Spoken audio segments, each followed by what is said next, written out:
Hello friends, आज मैं आपको बताने जा रहा हूं इनडेफिनेट आर्टिकल के बारे में।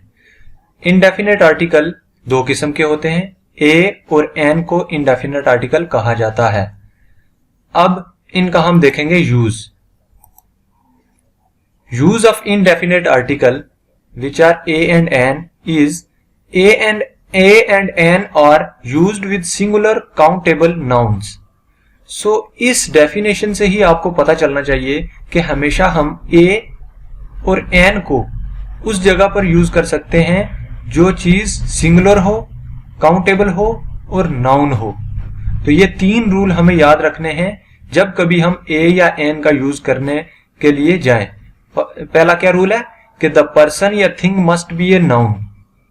Second rule is it must be countable, मतलब के अनगिनत नहीं होना चाहिए, फाइनाइट होना चाहिए, जिसको हम गिन सकें 1 2 3 करके, हद होनी चाहिए उसकी। और तीसरा रूल है इट मस्ट बी सिंगुलर, मतलब कि वो सिंगुलर ही होना चाहिए, प्लूरल नहीं होना चाहिए। तो ये तीन रूल हमने अभी सीखे। अब इन्हीं के बेसिस पे हम कुछ एग्जांपल्स करेंगे, बट एग्जांपल करने से पहले मैं आपको एक छोटा सा ट्रिक बता देता हूं कि हमेशा ए और एन में हम कैसे डिफरेंशिएट करेंगे कि इन दोनों में से कौन सा यूज होगा। तो एक छोटा सा ट्रिक ये है कि अगर आप उर्दू मीडियम से हैं तो आपको ये जानना जरूरी होगा कि जब कभी कोई ऐसा वर्ड जिसकी आवाज अलिफ और आइन से मिलती जुलती है तो हम उसको उसके साथ एन का यूज करेंगे। For example elephant, elephant. So elephant means या तो अलिफ से या आइन से तो ये स्टार्ट हो ही रहा है, उसकी आवाज इन दोनों से आ ही रही है। तो हम कह सकते हैं कि अगर उस वर्ड को हम उर्दू में लिखने की कोशिश करें तो वो या तो अलिफ से लिख पाएंगे या फिर आइन से लिख पाएंगे। तो इसका मतलब ये डेफिनेट हो जाता है कि उसके साथ हम एन ही लगाएंगे। सिमिलरली अगर आप हिंदी मीडियम से हो तो आपको ये याद रखना होगा, जैसे आ, ई, ओ, ए, ये सारे के सारे अगर लफ्ज जो लिखे हुए हैं अगर इनसे शुरू हो रहा है आपका कोई भी वर्ड तो आपको याद रखना है कि उसके साथ एन ही लगाना है। अब आपको अगर प्रूफ देखना है तो मैं आपके सामने कुछ एग्जांपल दिखा रहा हूं आपको। जैसे ये मेरे पास कुछ एग्जांपल्स हैं तो इनमें आप ही बताओ कि क्या आ सकता है। मैंने खाली डैश छोड़ी है तो इसमें आपको सामने सामने पता चल जाएगा कि जो मैंने अभी रूल बताया वो कैसे प्रूव हो रहा है। मैंने बताया this is dash dash light in the room. So यहां पर क्या है हमारे पास लाइट।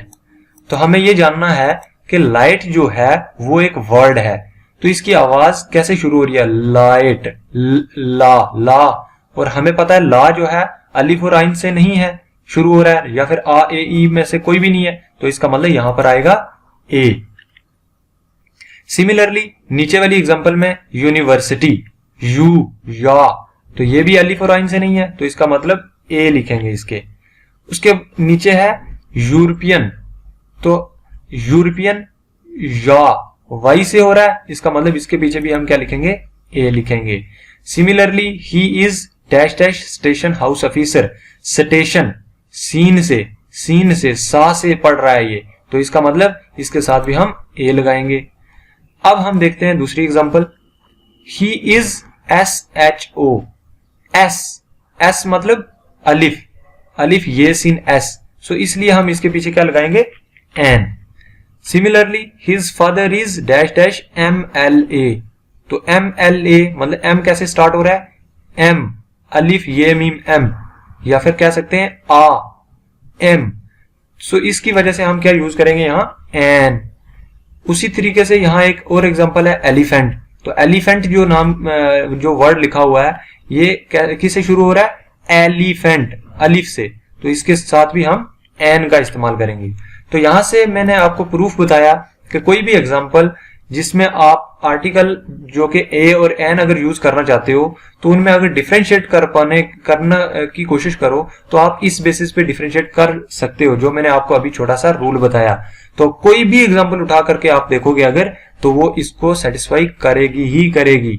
तो इसलिए ये काफी आपके लिए फायदेमंद साबित हो सकता है। कई बार बंदे को डाउट रहता है कि आर्टिकल कौन सा यूज होगा, बट यहां पर मैंने आपको एक छोटा सा ट्रिक बता दिया कि जब कभी आपको एन लगाना हो तो तब अलिफ और आइन से अगर स्टार्ट हो रहा है वर्ड तो तब हम एन लगाएंगे, अगर नहीं हो रहा तो हम ए का यूज करेंगे।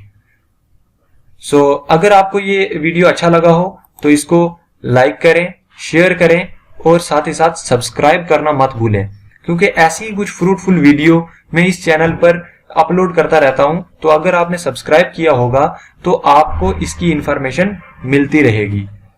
Thank you, thanks for watching.